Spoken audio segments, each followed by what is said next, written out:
You have been lied to your whole life. The history textbooks we studied from, the films we watched, and even the memorials where we lay flowers. All of this is part of a grand stage setting. Have you ever wondered why the official version of the 1812 war falls apart the moment you look closely at the details? We are told about a great confrontation, about a battle of two emperors, about patriotism and a burned Moscow. But what if I tell you that Napoleon Bonaparte and Alexander I were not enemies? What if this war was not an invasion, but a joint punitive operation? An operation to clear the territory of traces of a civilization that is today commonly called Great Tartary. Prepare yourselves, because today we will destroy the foundation of what you considered to be the truth. Let's start with a simple fact that historians diligently ignore or attribute to a strange fashion of that time. Look at the uniforms. If you take portraits of officers of the French and Russian armies of that period, remove the captions and mix them up, even a professional historian would struggle to tell who is who. The same epaulets, the same shakos, the same cut, the same colors. We are told that this is simply a borrowing of fashion. Seriously? During a total war of annihilation, do armies dress practically identically? Imagine if during the Second World War, Soviet soldiers and Wehrmacht soldiers wore identical uniforms, differing only in minor details. That's absurd. But in 1812, this is somehow considered the norm. And what about the language? The Russian nobility spoke French better than their native Russian. They thought in French, wrote love letters in French, gave orders in French. They try to explain this to us as cultural influence. But think logically.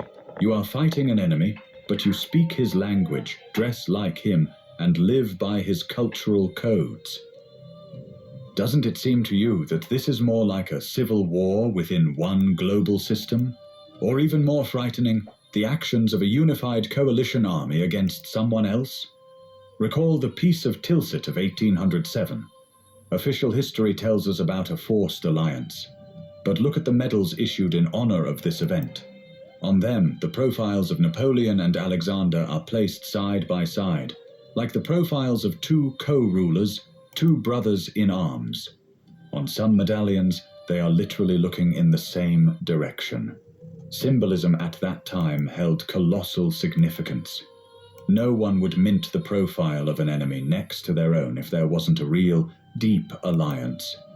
There is a theory, and it is finding more and more confirmation, that by the beginning of the 19th century, Europe had already been seized by new elites, representatives of that very parasitic system that still rules the world. Alexander and Napoleon were the managers of this redistribution. Their task was not to destroy each other, but to pass with fire and sword through lands that still maintained loyalty to the old empire. That very empire, which on maps was designated as Grand Tartary or Great Tartary, and whose cities stood on the site of current ruins and wastelands. Let's turn to logistics. This is the area where official history suffers a complete collapse. We are told that Napoleon's Grand Army numbered around 600,000 men. 600,000. Can you imagine this figure in the realities of the early 19th century? Without railways, without motor transport, without canned goods and modern food preservation technologies. What did they eat? Historians tell us about foragers and supply trains. But let's calculate. A horse eats a certain amount of oats and hay per day. To feed an army of 600,000 men and hundreds of thousands of horses, a continuous flow of goods is needed, which was physically impossible to provide along the dirt roads of that time, especially in the conditions of Russian mud season. Eyewitnesses of those events in their memoirs often get confused in their testimonies, describing sometimes ideal order, sometimes complete chaos, but never giving a clear answer to the question of supply. What if the army did not march on foot all the way from Paris? What if logistics were provided by technologies that were later seized and forgotten? Or more likely, the troops were already in the territory, quartered in captured cities, and the so-called invasion was simply a regrouping of forces for a final strike on Moscow. And here we come to the most interesting question. Against whom was this war actually waged? Look at Napoleon's route. It is a thin arrow, aimed directly at the heart of the country, at Moscow. He did not try to occupy the south, did not go to Petersburg, where Alexander resided. Why Moscow for him? We are told, to impose peace. But Petersburg was the capital. The capture of the old capital did not have the strategic significance attributed to it, unless the goal was the destruction of something or someone who was located precisely there. In Moscow sat not just merchants and boyars. Moscow was the last stronghold of a power that obeyed neither Petersburg nor Paris. It was the center of the old world, and that is why two formerly warring armies actually herded the population and defenders of Tartary into this cauldron. Have you noticed how strangely Kutuzov behaved? He constantly retreated, surrendered positions, avoided pitched battles, as if letting Napoleon pass. The official version calls this a brilliant tactical maneuver, but an alternative view suggests something else. Kutuzov and his generals provided a corridor. They did not defend Moscow.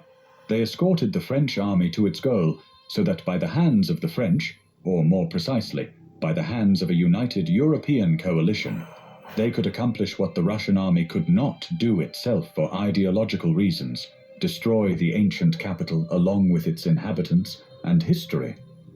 Look at the maps of that time. As late as the end of the 18th century, the Britannica Encyclopedia explicitly writes about Great Tartary as a gigantic state bordering Muscovy.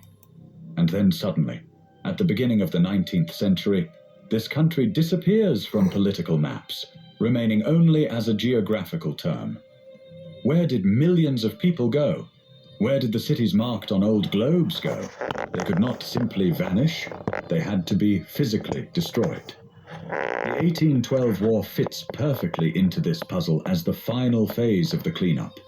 This was genocide, disguised as an invasion. We were made to be proud of this war, called it the Patriotic War, so that we would never guess that our ancestors might have been not victors, but victims of this global conspiracy. And this is just the beginning. Next, we will talk about what actually happened in Moscow, and why the fire that is described to us looks more like the use of weapons of mass destruction than a simple burning of wooden houses. Technologies that, as we are assured, only appeared in the 20th century, left their radioactive traces on the stones of the 19th. Let's focus on an event that became the culmination of this strange war, the fire of Moscow. Official history feeds us a primitive fable that the city was set on fire by its own inhabitants or saboteurs on the orders of Count Rostopchin. We are told that Moscow was wooden and therefore burned like a match. But this is a brazen lie, designed for those who have never been interested in the architecture of the early 19th century. By that time, Moscow was a city of stone palaces, brick manufactories, and magnificent cathedrals. Yes, there were wooden buildings, but they were located on the outskirts. The city center, the Kremlin, noble estates, these were stone. Brick does not burn. Stone does not burn. To make a stone city blaze so fiercely that bells in bell towers melted, a temperature unattainable with ordinary wood burning is needed. The melting point of bronze is about 1,000 degrees Celsius. To turn brick walls into dust and melt granite embankments, a thermal impact of colossal power is required. Read the memoirs of French officers, for example, Count de Ségur. He describes not just a fire, he describes an ocean of fire that behaved like a living creature. Eyewitnesses speak of flashes of light that illuminated the sky brighter than the sun in the middle of the night. What sun could be referred to when barns are burning? This description is characteristic of light radiation from a nuclear or other high-tech explosion. Moreover, the fire spread against the wind. This is a physical anomaly if we are talking about an ordinary fire, but a perfectly explainable phenomenon if it involves plasma weapons or aerial carpet bombing. Yes, you heard correctly. Who could have delivered such a strike? A third force. those who controlled both Napoleon and Alexander. The task was to erase the material culture of Tartary, to destroy archives, libraries, technologies stored in Moscow's underground. And now let's look at the consequences of this so-called fire. What happened to Napoleon's Grand Army? We are told General Winter, allegedly the French, who had conquered all of Europe, forgot to bring warm clothes and froze. This is ridiculous.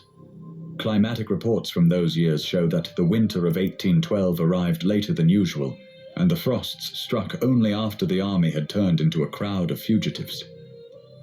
What then were they dying from?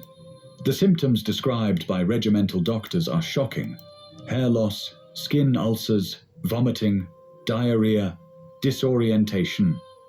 Soldiers went mad. Their teeth fell out. Historians call this typhus or an unknown fever. But any modern radiologist would tell you that this is a classic picture of acute radiation sickness. Napoleon's army entered the affected zone. They were in the radioactive ashes of Moscow for over a month.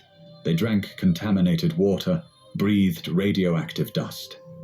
That is why the Grand Army simply dissolved. They did not freeze. They disintegrated at a cellular level. Look at Russia's demographic data after the war. Official statistics record a strange dip.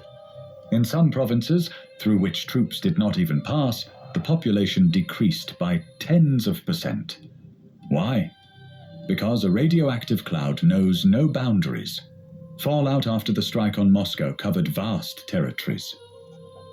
In villages and settlements, people died in entire families from plague ulcers, as it was then called. But it was not an infection. It was a radiation catastrophe. And the authorities knew this perfectly well. That is why a total reconstruction of Moscow began immediately after the war. The Commission for the Construction of Moscow, created in 1813, worked with suspicious speed. In a couple of years, the city literally rose from the ashes. Where did the resources come from? Where did millions of bricks come from, if the factories were destroyed? Where did thousands of skilled masons come from, if the male population had been decimated by war? The answer is simple. They were not building, they were excavating. They restored what survived and covered with soil what was too heavily damaged. Moscow's cultural layer is not the result of centuries of dust accumulation. These are meters of soil with which the first floors of buildings were intentionally covered to hide the traces of the catastrophe and the radiating ruins. We walk on the roofs and second floors of that antediluvian Moscow. The Polytechnic Museum, excavations on Lubyanka, everywhere we see full-fledged floors extending deep underground with windows and doors. Who builds windows underground? No one. These are the first floors, which became basements after the Great Infill. Another fact that troubles researchers, the absence of mass horse burials. 600,000 people, hundreds of thousands of horses. Where are their bones? Archaeologists find isolated burials. If the army had perished from cold and hunger, the entire road from Moscow to Berezina should be paved with bones. But they are not there. Where did the bodies go?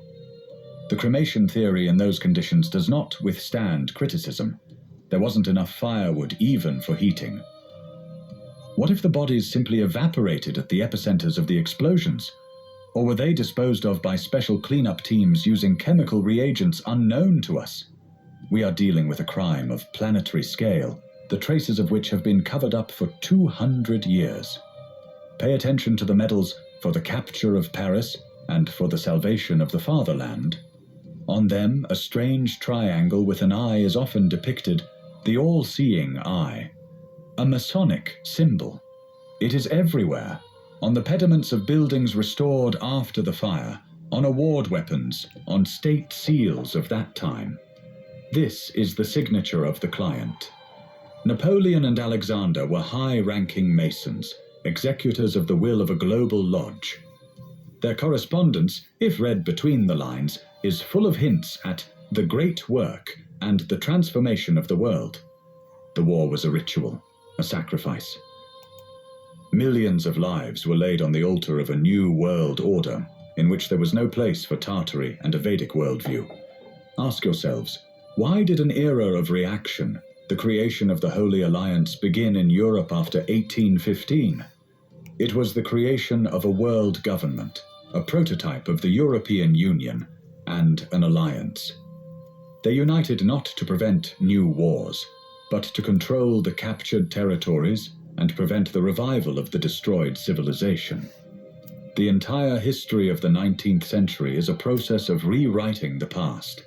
Special commissions were sent to monasteries and archives, which confiscated chronicles, rewrote books, and destroyed maps.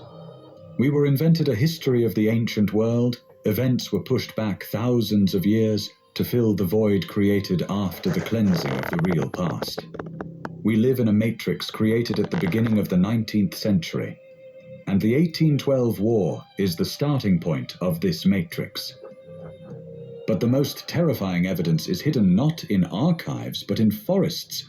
Look at the age of forests in Russia and Europe. You will not find trees older than 200 years. Why? Go out into the forest. Look around. Do you see giant trees 3, 4, 500 years old? No. Throughout Central Russia, and indeed in Europe, the forest mass is strangely uniform. Pines and birches stand as if selected, all of the same diameter. If you cut down such a tree and count the rings, you will rarely count more than 150 or 200 rings. This is a biological fact that cannot be refuted. Official science tells us about industrial logging and local fires, but allow me, was absolutely everything cut down, to the last sapling, simultaneously over a gigantic territory from Paris to the Urals? This is technically impossible for that time. They did not have chainsaws and logging harvesters. The only logical explanation is the total destruction of the biosphere. A planetary fire or a shock wave that swept away ancient forests, leaving a scorched desert on which new growth began to sprout only in the mid-19th century. We live in a young forest grown on the bones of a previous world. Old photographs from the late 19th century confirm this. In them, we see bare landscapes without a single tree, where today the taiga rustles. Now open satellite maps. Look at the strange circular lakes scattered across the Tver and Ryazan regions, across the territory of Belarus and Ukraine. There are thousands of them, perfectly symmetrical craters filled with water. Geologists babble something about karst sinkholes or meteor showers. But meteorites do not fall in clusters, creating tactical defense lines. And karst sinkholes do not form perfect circles with earthen embankments around the edges. These are craters from explosions. If you overlay a map of these lakes onto the route of Napoleon's army and the locations of Russian troops, you will see a frightening coincidence. Military operations were conducted with weapons of such destructive power that the earth was turned into a sieve. This was carpet bombing, the traces of which were hidden from us under the guise of natural landscapes. Who could have attacked from the air in 1812? The answer to this question will shatter your perception of reality. And what exactly were they bombing? Look at city plans from that time. Almost all major cities in Europe and Russia were surrounded by or built within so-called star fortresses, star bastions. Historians assure us that these were fortifications for defense against cannons and infantry. But this is a lie that crumbles with the first engineering analysis. The complex geometry of stars offers no advantages during shelling.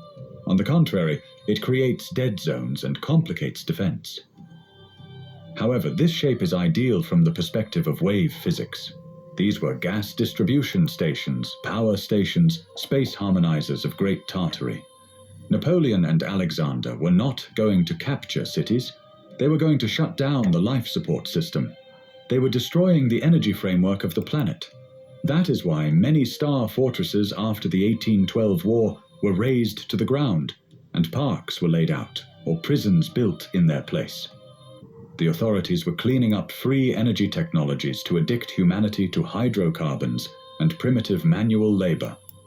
Now connect the facts.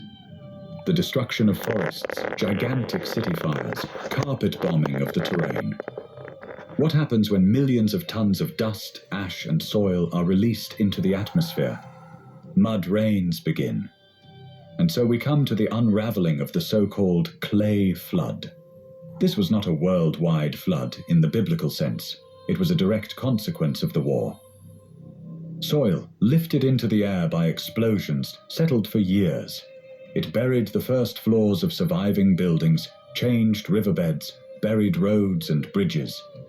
The 3 or 4 meter layer of clay that we see in excavations around the world is sedimentary rock from that very catastrophe.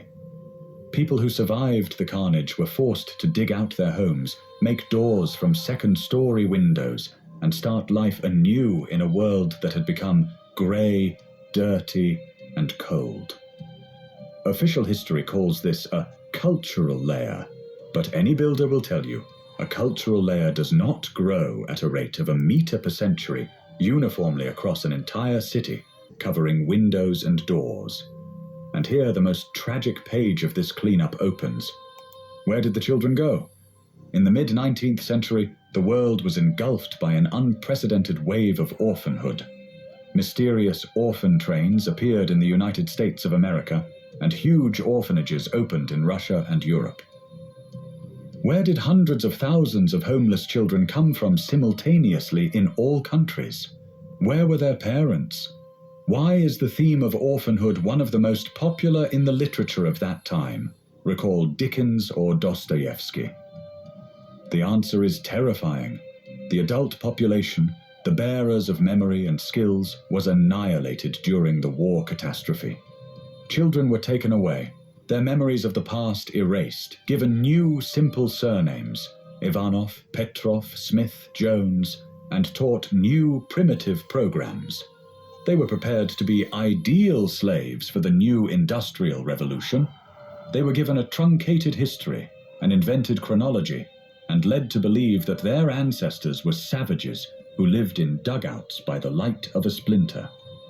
We are the descendants of these orphans, who grew up on the ruins of a great civilization that we were forbidden to remember.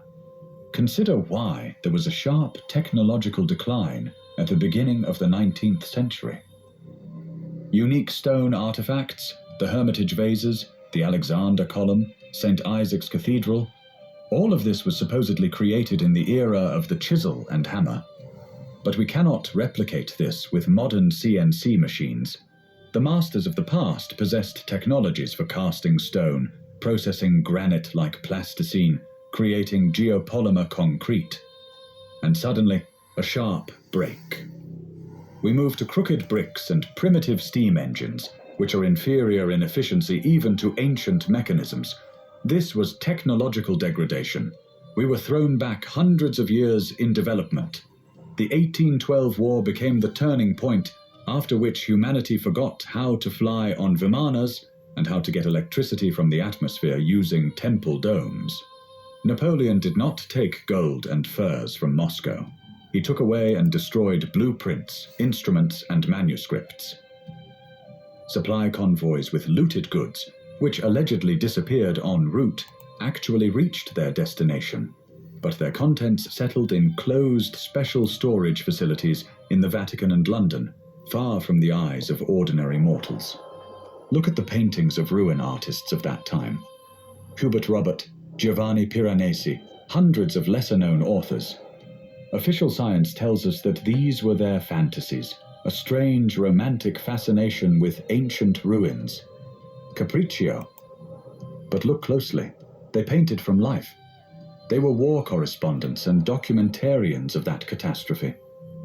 In their canvases, we see not invented worlds, but reality immediately after the war. We see cyclopean ruined arches, mud-filled colonnades with trees growing directly on their roofs. And below, among these majestic ruins, tiny people scurry about. Ragged people cooking food over bonfires right in the middle of palace halls, grazing goats on fragments of ancient statues. These people did not build these structures. They technically could not have done so. They simply settled in them, like ants inhabiting an abandoned elephant's house. This is you and me. We are a civilization of squatters, occupiers, who took over someone else's palaces after the Great Cleanup. Walk through the historic center of St. Petersburg. Approach the doors of St. Isaac's Cathedral or the Winter Palace. Look at the doorknobs. They are at your head level, or even higher. Look at the steps of the stairs. They are too high and uncomfortable for a normal stride. The ceiling height in old buildings is 4-5 meters. Windows are so large that one person cannot open them. Why? We are told, for grandeur, for the pomp of the empire. This is nonsense. Architecture is always utilitarian and functional. These buildings were not built for us. They were designed for people 2.5 or 3 meters tall. These were the homes of Atlanteans, inhabitants of that very Tartary, whose physical parameters differed from ours. The 1812 war was not just a redrawing of borders. It was a war of biological species, a war of short but numerous invaders against a small but highly developed race of giants. And the giants lost not in fair combat, but as a result of a treacherous strike with weapons of mass destruction that wiped their cities off the face of the earth. Recall the Alexander Column. 600 tons of monolithic granite, a perfectly polished shaft. We are told a childish fairy tale about how simple Russian peasants in bast shoes, subsisting on bread and water, with the help of ropes and logs, hewed and raised this behemoth by hand. But any modern engineer working with heavy loads will confirm to you this is technically impossible. Without powerful hydraulics, without cranes of appropriate lifting capacity, such a monolith cannot be installed vertically. And the processing? The column has perfect rotational geometry. To make such a thing from granite, a gigantic lathe and cutters stronger than diamond are needed.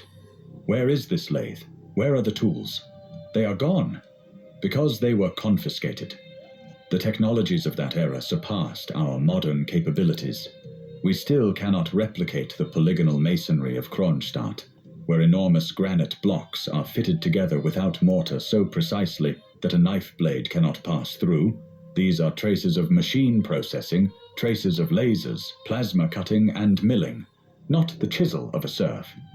We were given a primitive history so that we wouldn't ask questions. We live in stage decorations. The entire history of the 19th century is stitched together with white threads to hide the fact of monstrous degradation. We were given a smoking steam locomotive with an efficiency of 5% and told that it was the pinnacle of progress, even though just yesterday our ancestors might have used atmospheric electricity and moved through portals. We walk on streets whose names have been changed and live in cities whose foundations remember completely different masters.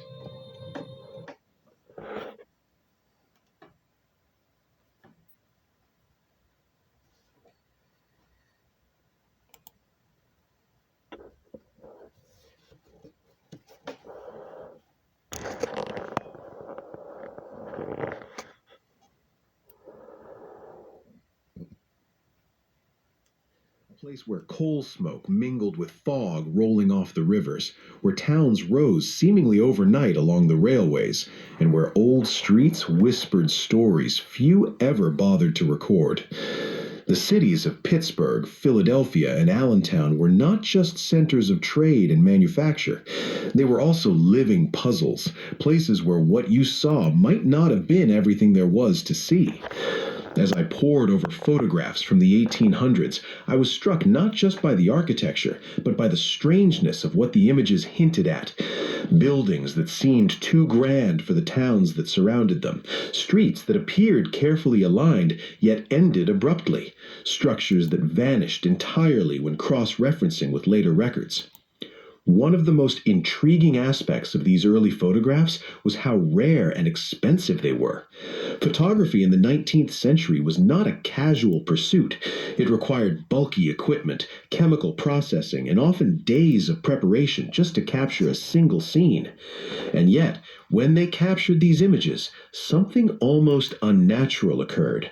Immense stone structures with towers and spires, facades of Gothic grandeur that appeared to belong to a different age entirely. As I examined these images, I noticed that the most extraordinary structures were often captured in isolation, framed carefully with no people near them. It was as if the photographers were instructed, or perhaps instinctively, to remove evidence of everyday life. The streets surrounding these edifices appeared quiet, sometimes eerily so, and yet contemporary accounts told of bustling trade markets and neighborhoods full of activity. I began to question whether these images were simply representations or whether they were curated to hide something. Perhaps the building's purpose, their energy, or their technological function was being kept from the public eye. Then there were the legends, local stories handed down in whispers, tucked into the margins of newspapers or recounted in diaries. In Allentown, tales spoke of massive bells in church towers that would ring on their own, or of spires that glimmered at night with strange lights. In Pittsburgh, miners spoke of ghostly towers on the edges of town, buildings that had no doors at street level, yet were somehow accessed through hidden staircases or passages. In Philadelphia, accounts surfaced of streets that shifted after floods, or entire blocks that seemed to vanish after the fire of 1845. These legends, of course, could have been exaggerated over time, yet, when combined with the photographs, they suggested patterns worth examining.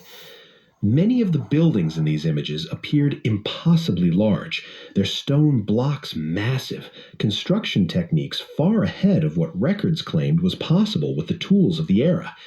Comparing the stonework with surviving 19th century masonry revealed inconsistencies, blocks that seemed too uniform, carvings too precise for hand tools, structures maintaining a level of symmetry difficult to achieve even with significant manpower. I began to wonder whether the architects and builders of Pennsylvania's cities inherited some of these designs, modifying them slightly rather than constructing them entirely from scratch. The industrial boom of the state only added to the intrigue as mills, railways, and factories proliferated. Older structures were often neglected, demolished, or repurposed. Yet photographs from before and after these expansions showed the same grand buildings, sometimes altered, sometimes gone entirely. The pattern was clear. Disasters like fires, floods, and industrial expansion erased evidence, but the photographic record preserved hints of what had existed. This created a strange duality, a world simultaneously destroyed and immortalized, one that could be seen but never fully touched. Investigating the lives of ordinary citizens at this time revealed why these mysteries went largely unexamined. Most people in 19th century Pennsylvania were consumed with survival. Coal miners, factory workers, and small farmers faced long hours, dangerous conditions, and limited access to education. Only the wealthy elite could afford to commission photographs or engage with the unusual architecture that loomed over them. For the majority, life was a daily struggle. Any questions about spires, towers, or extraordinary masonry would have seemed trivial, almost fantastical. It was this combination, rare photographic access, selective framing, social distraction, and rapid urban change that allowed the anomalies to persist unnoticed. The photographs themselves are another source of mystery. Early cameras produced images with strange blurring, splotches, and inconsistencies that obscure details. Shadows fall unnaturally, lines appear slightly warped, and sometimes structures seem to shimmer or disappear at the edges. These flaws, often attributed to technical limitations, may also have contributed to a subtle erasure of details that the photographers did not wish or were not able to capture. Perhaps certain architectural features, equipment, or energy nodes embedded in spires were left out of frame or partially obscured by the medium itself. Cross-referencing city maps, newspapers, and diaries from the 1800s with the surviving photographs only deepened the mystery. Buildings that appeared prominently in early images were sometimes absent in maps a decade later, replaced by newer constructions, altered facades, or open plots. Fires in Pittsburgh, flooding in Harrisburg, and urban redevelopment in Philadelphia all contributed to partial erasure of history, making it challenging to determine what truly existed, what was altered, and what was deliberately concealed. One of the most intriguing aspects of Pennsylvania's Gothic towers was the enormous bells they housed. In rare photographs from the 1870s, some bells soared over 100 feet above the streets, suspended within stone towers that seemed impossibly delicate in certain sections. The precision of the stonework was remarkable. Massive blocks fit together with millimeter accuracy, carvings meticulously aligned, and towers standing perfectly vertical despite their height. Yet these towns had only hand tools, pulleys, and timber scaffolding. How did builders manage such feats? Contemporary accounts hint at the extraordinary care taken during construction. Workers were astonished by the scaffolding arrangements and the precision required to align stones perfectly. Even a single misaligned block could jeopardize the entire tower. Photographs show scaffolding in various stages of construction, platforms carefully positioned, ropes straining under immense weight. But interior details remain largely unknown. Were these towers purely aesthetic, or did they house hidden mechanisms? In Scranton, a cathedral spire loomed above modest brick buildings. Early 1880s photographs capture its glory, a slender tower crowned with a massive bronze bell, gleaming faintly in soft sunlight. Yet a decade later, the bell was gone.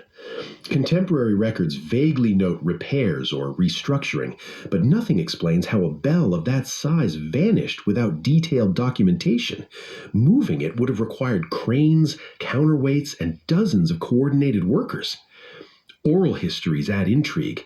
Residents recalled workers handling heavy loads late at night, shadows moving strangely inside towers, and ropes straining as if carrying more than mere bells. Could the bell have been removed to conceal something within the tower? Some theorists suggest it contained inscriptions or symbols deemed politically sensitive. Others hinted residences interacting with nearby machinery or connections to unknown energy systems. Examining photographs closely reveals subtle clues. Faint outlines of pulley systems, wear patterns and stone walls, irregular spacing of supports, all suggest activity beyond ordinary bell installation. Across Pennsylvania, towers exhibit remarkable consistency.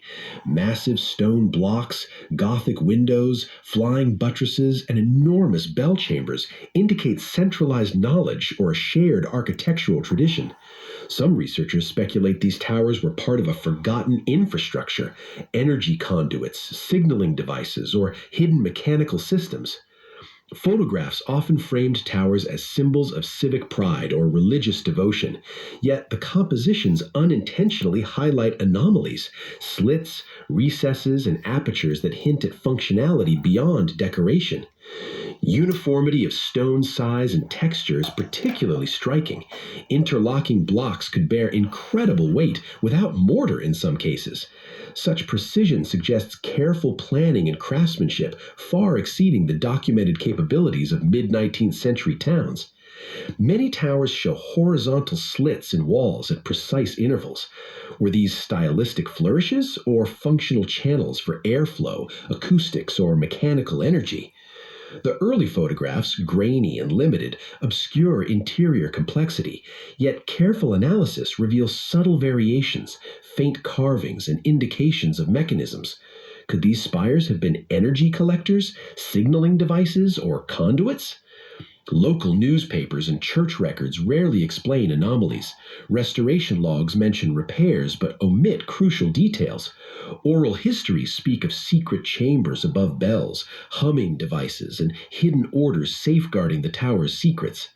These Gothic towers, captured in black and white images, dominate Pennsylvania's skyline of the 19th century. They challenge assumptions about industrial age capabilities and hint at knowledge that may have been inherited, partially understood, or deliberately obscured. In the heart of 19th century Scranton, Pennsylvania, a cathedral tower pierced the skyline. Its slender Gothic spire, crowned with a massive bronze bell, gleaming faintly in the grainy sunlight captured by early cameras. Photographs from the early 1880s show scaffolding in place, workers handling the enormous bell, and ropes straining under its weight. The sheer engineering feat was extraordinary. Yet, a decade later, the bell had disappeared. Contemporary records mention restructuring, vague repairs, and maintenance, but no clear explanation exists for how such a massive bell simply vanished. Moving the bell would have required cranes, pulleys, and dozens of skilled workers. The photographs hint at scaffolding and platforms that suggest careful coordination. Local oral histories add layers of mystery. Residents recall workers transporting heavy loads at night, shadows moving strangely within the tower, and faint sounds of pulleys straining. Could the bell have concealed something within the tower? Some speculate inscriptions or symbols on the bell were politically sensitive. Others suggest the bell's resonance interacted with nearby structures or machinery. Examining photographs closely reveals subtle details, faint outlines of pulley systems carved into stone, wear patterns in the walls, and irregularities in structural supports all suggest activity beyond ordinary construction. The towers of Pennsylvania exhibit remarkable uniformity. Gothic windows, massive stone blocks, and soaring bell chambers appear in multiple towns, hinting at centralized knowledge or a shared architectural tradition. Some researchers suggest these towers were not merely architectural feats, but part of a larger forgotten infrastructure. Hidden channels, energy conduits, and mechanical devices may have existed within the walls. Photographers framed the towers as monuments of civic pride or religious devotion, yet their compositions unintentionally highlight anomalies, slits, recesses, and openings that suggest hidden functionality. The precision of masonry is extraordinary. Interlocking stones, some weighing tons, fit together seamlessly. Such uniformity challenges conventional understanding of 19th century industrial capabilities. Horizontal slits appear at regular intervals in several towers. Were these decorative or functional, serving airflow, acoustics, or perhaps mechanical purposes? Grainy photographs obscure interior details, yet subtle variations in stone alignment, faint carvings, and shadowed recesses hint at complex internal structures. Could these spires have been energy collectors, signal transmitters, or mechanical devices?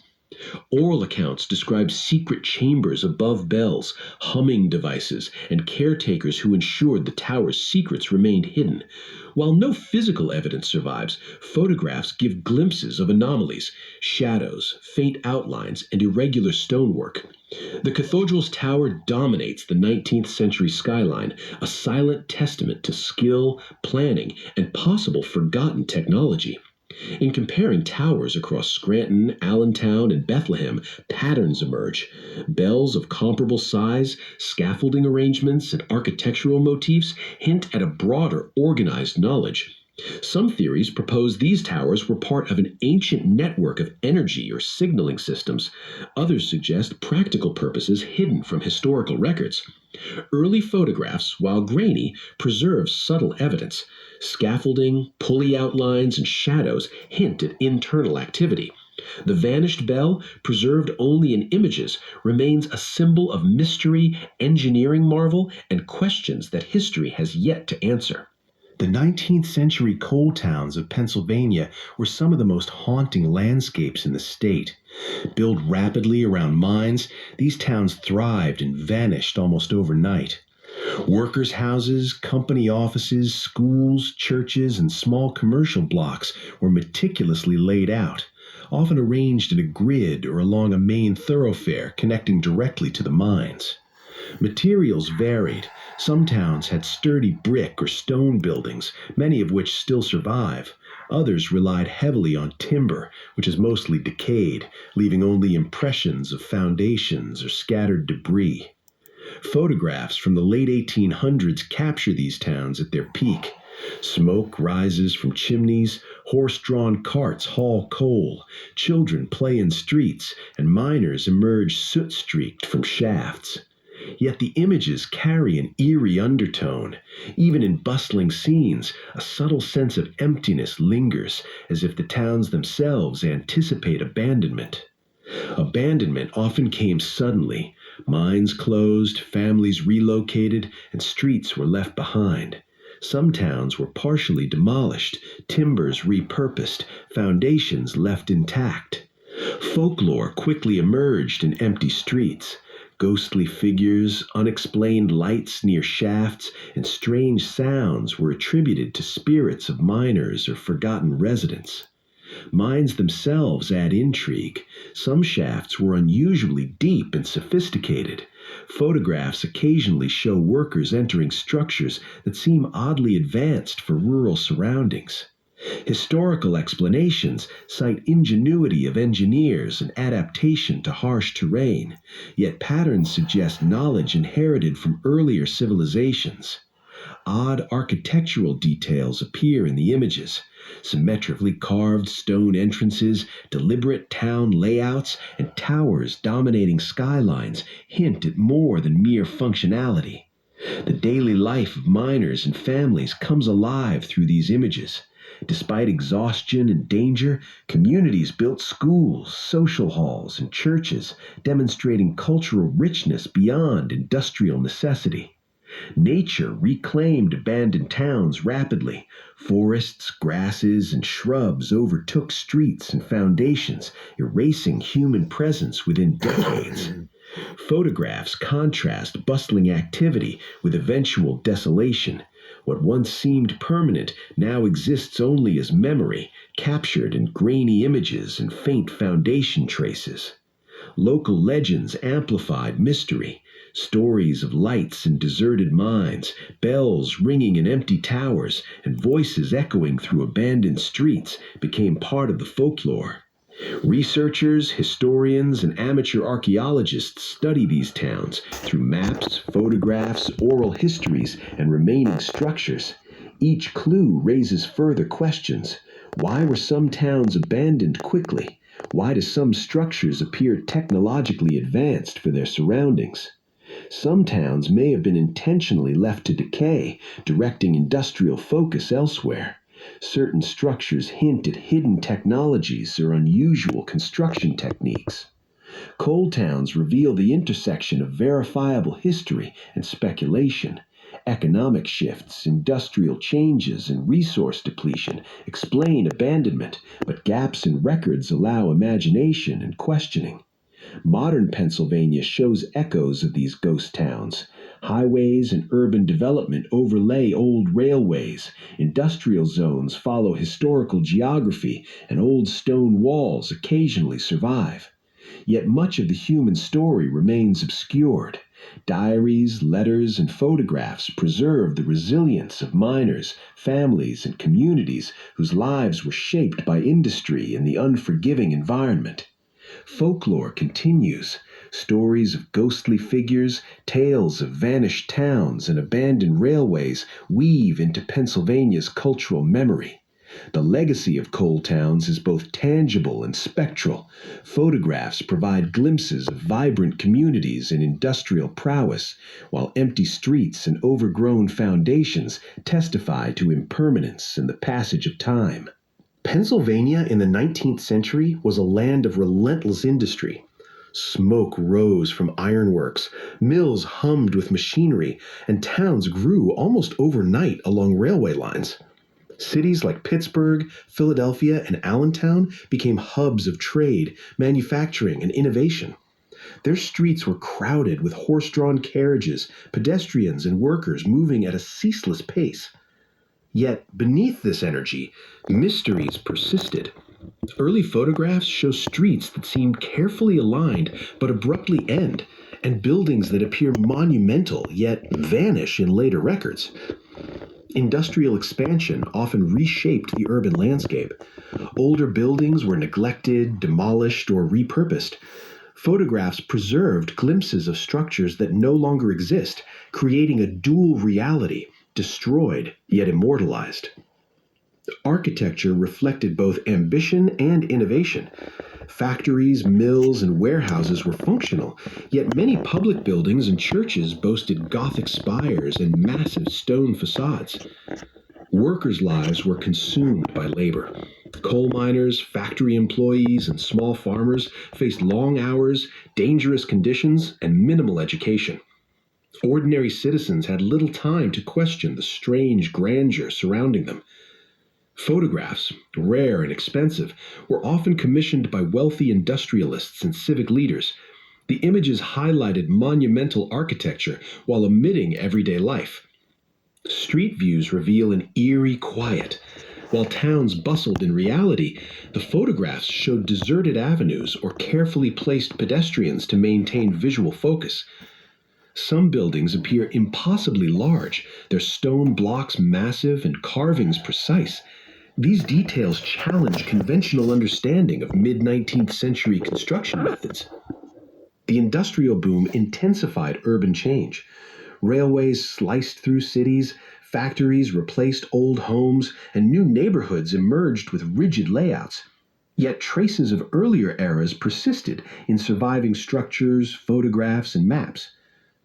Natural disasters compounded the transformations. Fires in Pittsburgh, floods in Harrisburg, and other calamities erased entire blocks, leaving only photographic evidence of vanished streets. Photographers played a subtle role in shaping public perception. Long exposure times, chemical processing limitations, and framing choices meant details were obscured or removed. The resulting images conveyed order, grandeur, and control. Civic pride, industrial prowess, and religious devotion were emphasized, while inconsistencies, anomalies, or hidden technologies were left out of view. Cross-referencing maps, newspapers, and diaries with photographs reveals patterns. Certain Gothic motifs, massive stone blocks, and unusual construction techniques repeat across towns, suggesting shared knowledge or architectural inheritance. Some historians speculate that towers, spires, and industrial buildings may have housed hidden mechanisms or energy systems. Horizontal slits, internal recesses, and unusual stone alignments hint at functionality beyond aesthetics. The contrast between the workers' struggle and the monumental architecture is striking. Ordinary citizens labored under harsh conditions, while monumental structures rose above them, almost otherworldly in scale and precision. Photographs preserved these anomalies. Grainy lenses, blurred edges, and shadows often unintentionally revealed irregularities, pulleys, or recesses. These images served as both record and veil, simultaneously revealing and concealing history. Pennsylvania's industrial towns evolved into layered landscapes. Modern highways mirror railway lines, repurposed warehouses stand as museums or lofts, and historical markers hint at vanished communities. Yet much remains obscured. The human stories, technological innovations, and architectural mysteries survive primarily through photographs, oral histories, and fragmented records. The industrial boom shaped not only the skyline, but also society. It created patterns of labor, urban planning, and economic hierarchy that continue to influence Pennsylvania's modern identity. As one studies the photographs and records, the duality of destruction and preservation becomes clear. Towns and buildings may vanish, but the photographic record offers a tantalizing glimpse of a world that once thrived, complex, ambitious, and enigmatic. In 19th century Pennsylvania, Gothic towers and church spires dominated city skylines. Photographs captured their grandeur, soaring above modest brick buildings and bustling streets. These structures were more than decorative. Their massive stone blocks, precise masonry, and intricate carvings challenge what was thought possible for the era. Some towers reached over 100 feet, crowned with delicate tracery and enormous bronze bells. Photographs often show the bells suspended high above streets, yet a decade later, some vanished mysteriously. Workers recalled scaffolding and pulley systems used to lift immense stones and bells. The precision required to align the blocks suggests extraordinary skill. Certain spires appear isolated in photographs, framed with no people nearby. Streets surrounding them seem eerily quiet, yet contemporary accounts describe bustling neighborhoods. Some towers feature unusual horizontal slits, internal recesses, and niches within the stone walls. Were these merely stylistic or part of hidden mechanisms? Local legends speak of bells that rang on their own, towers glowing with strange lights, and secret chambers above the bells. Miners and residents told stories of hidden energy systems or signaling devices within the stonework. Photographs reveal subtle anomalies, faint outlines of pulley systems, wear patterns on interior walls, and irregular spacing of supports suggest deliberate construction and use. The Gothic towers were both monuments and functional structures. Their uniform stone blocks, precise carvings, and massive scale hint at knowledge or technology lost to history. Ordinary citizens rarely questioned these marvels. Miners and workers were preoccupied with survival, while the wealthy commissioned photographs highlighting civic pride and architectural achievement. Nature and time altered many towers. Fires, floods, and urban development removed or modified original structures.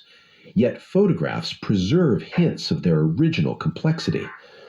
Today, examining these images, one notices repeated patterns, shared motifs, and hidden features that defy casual explanation. Gothic towers were not just religious or civic symbols, they were enigmatic constructs, blending artistry, technology, and mystery.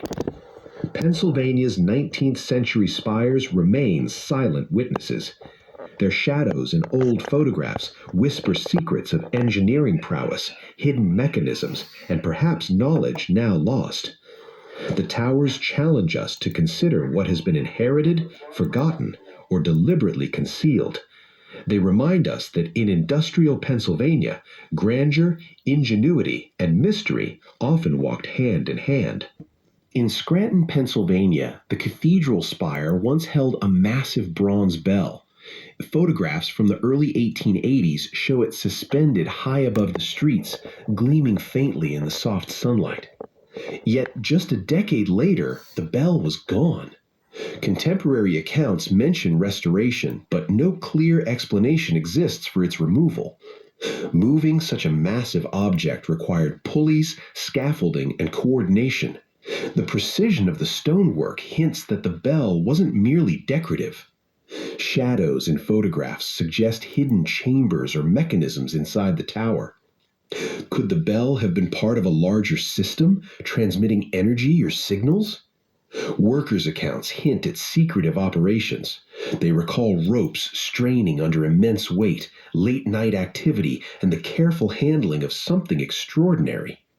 Similar towers in Bethlehem, Allentown, and Wilkes-Barre underwent maintenance or partial dismantling, yet none experienced a vanishing bell quite like Scranton's. Theories abound. Some propose the bell contained politically sensitive inscriptions, others suggest resonance that affected surrounding structures or machinery. Photographs reveal subtle clues, faint pulley outlines, wear patterns inside the stone walls, and small niches that seem functional rather than decorative. Early photographic techniques added to the mystery. Long exposures, chemical inconsistencies, and careful framing obscured interior details, leaving the public to admire only monumental exteriors. Local legends grew. Some spoke of chambers above the bell humming with energy, of secret orders controlling access, and of lights appearing mysteriously in the tower at night. The Gothic architecture itself hints at hidden functions. Horizontal slits, interlocking stone blocks, and symmetrical recesses suggest a knowledge of engineering beyond the tools of the era. Industrial expansion surrounded these towers. Mills, railways, and factories thrived, yet the towers remained, altered or intact, silently observing the changing urban landscape.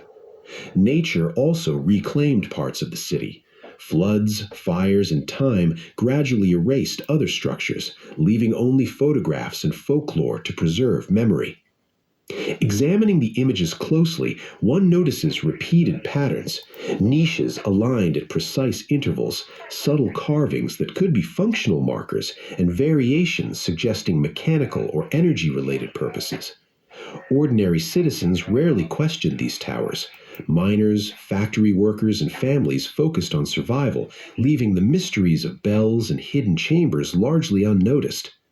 Photographers, often commissioned by wealthy patrons, emphasized grandeur while obscuring details. Streets were kept empty, shadows enhanced, and the towers framed as monuments of civic pride rather than functional enigma. The vanishing bell challenges conventional understanding. Was it removed for safety, secrecy, or something more esoteric? Across Pennsylvania, towers tell similar stories. Some were dismantled, others altered, but traces of extraordinary design and potential hidden mechanisms remain. Even today, the towers evoke questions. What did the bells sound like? What lay in the chambers above? And what knowledge, now lost, did these Gothic structures conceal? The photographs, legends, and remnants collectively form a puzzle, a state simultaneously industrial, mysterious, and alive with history, where each tower hints at secrets beyond ordinary perception. Scranton's vanished bell is more than a historical anomaly. It embodies the intersection of craftsmanship, mystery, and human curiosity in 19th century Pennsylvania. For historians and enthusiasts, it remains a symbol, a reminder that beneath every grand spire and Gothic facade, there may be layers of hidden purpose waiting for those willing to look closely. In the hills of Pennsylvania, entire towns once thrived on coal. Streets lined with modest homes, schools, churches, and company offices stretched along railways leading directly to the mines. Photographs from the late 1800s capture bustling activity. Miners in soot-streaked overalls emerge from shafts, children run through dusty streets, and horse-drawn carts carry coal to waiting trains. Yet, within decades, many towns vanished almost overnight. Economic shifts, exhausted mines, and industrial accidents caused communities to relocate, leaving behind silent streets and crumbling buildings. Some structures were repurposed, others abandoned entirely. Wooden houses decayed, foundations eroded, and only remnants of chimneys and fences hinted at what once stood. The sudden emptiness inspired folklore. Ghostly figures were said to wander abandoned streets, bells tolled in empty towers, and lights flickered near old mining shafts. Miners' isolation and dangerous work fueled these stories. Accidents underground, families lost to fires, and the relentless rhythm of labor transformed fear into legend. Photographs preserve glimpses of life and mystery. Oddly carved stone entrances, symmetrical layouts, and towering chimneys hint at careful planning and hidden purposes. Some historians suggest that rapid town disappearances were not just economic, but deliberate. Could certain areas have been intentionally abandoned or dismantled to redirect industrial focus? The mines themselves remain enigmatic. Some shafts were unusually deep, constructed with unexpected sophistication.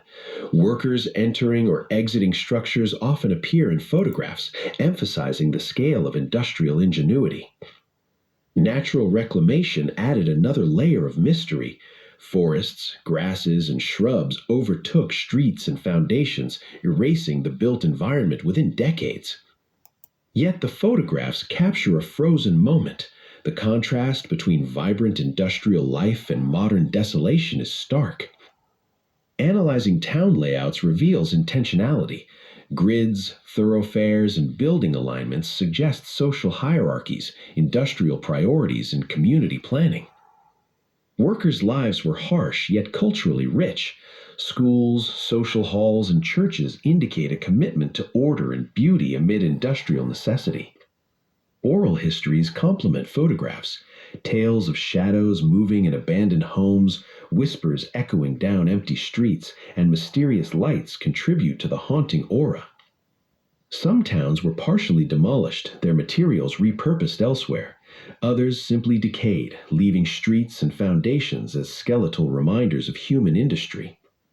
This duality of industry and disappearance mirrors Pennsylvania's broader historical narrative.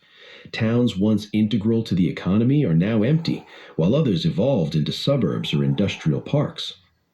Modern photography, maps, and oral accounts allow us to reconstruct these vanished communities. Yet many mysteries remain. Why certain towns disappeared sooner, why some structures seem advanced for their time, and what technologies or knowledge might have been lost. The landscape today is layered. Highways trace old railway routes, industrial zones occupy familiar locations, and stone walls or bridges from the 19th century are sometimes preserved in parks.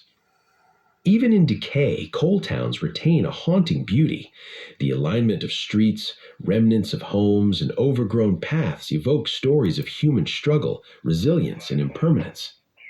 Legends, folklore, and photographs combine to keep the memory alive. Ghost stories, vanished railways, and mysterious structures continue to fascinate researchers and visitors alike. These abandoned towns serve as a testament. They remind us that industry, ambition, and human life can flourish and vanish with equal intensity. Exploring them is a lesson in history, observation, and imagination. Pennsylvania's coal towns, though silent today, still speak through photographs, ruins, and stories, bridging past and present. Modern Pennsylvania is a patchwork of history and progress. Cities like Pittsburgh, Scranton, and Allentown carry the echoes of 19th century industry amidst contemporary streets and highways. Driving through these areas, one senses the ghosts of coal dust, steam engines, and factory clangs. Yet the old buildings are largely replaced, leaving modern structures that obscure the past. Some former industrial towns have evolved into suburbs, their streets rooted in old layouts. Railways, once essential to coal and iron transport, are now highways, carrying vehicles instead of resources. Others remain nearly empty. Abandoned homes, leaning structures, and overgrown streets bear witness to fleeting industrial life. Modern preservation is selective.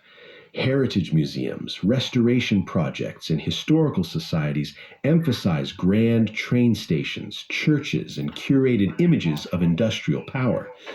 Less attention is paid to ephemeral towns or hastily built houses. Communities that vanished without leaving prominent traces are often forgotten, remembered only in photographs or oral histories. Diaries, letters, and accounts from the 1800s highlight the resilience of workers, miners, mill employees, and railway laborers. Their lives shaped towns, yet their absence today is almost palpable. Modern Pennsylvania masks past hardships. Education, comfort, and stability replace the dangers and daily struggles of 19th century life. Yet industrial skeletons remain. Old street layouts dictate modern neighborhoods. Warehouses have been converted into lofts or museums, preserving only fragments of past industry. The legacy of towns like Centralia reminds us of impermanence. Underground coal fires turned thriving communities into ghost towns, yet many vanished towns lack even such warnings. Modern urban growth often overlays past structures. Streets, foundations, and rail lines persist, subtly guiding development while erasing the original identity of industrial towns. Environmental transformation is notable. Rivers once powering mills are now partially restored. Forests reclaim abandoned areas, and nature intertwines with remnants of human industry. Photographs, maps, and oral histories remain crucial. They preserve details of vanished towns, lost structures, and the lives of ordinary citizens who shaped industrial Pennsylvania. Modern industries have shifted. Coal, iron, and manufacturing no longer dominate. Technology, services, and education now define the economy. This shift has fundamentally altered landscapes. Towns once thriving along railways now find themselves isolated or repurposed, echoing the impermanence of 19th century settlements. Walking through former industrial areas today, one observes both continuity and disruption. Highways follow old railway routes, industrial zones occupy historical locations, and stone walls or bridges are sometimes preserved. Yet the stories of ordinary citizens remain hidden. Their labor, ingenuity, and community life shaped the state, but modern infrastructure often obscures these contributions. Folklore persists in subtle ways. Tales of lost towns, haunted mines, and vanished railways continue to intrigue historians, tourists, and enthusiasts. From a research perspective, these narratives are as valuable as photographs and maps. They provide insight into industrial life, human priorities, and cultural memory. Modern Pennsylvania balances preservation with progress. Streets and towns that once bustled with trains are now quiet highways.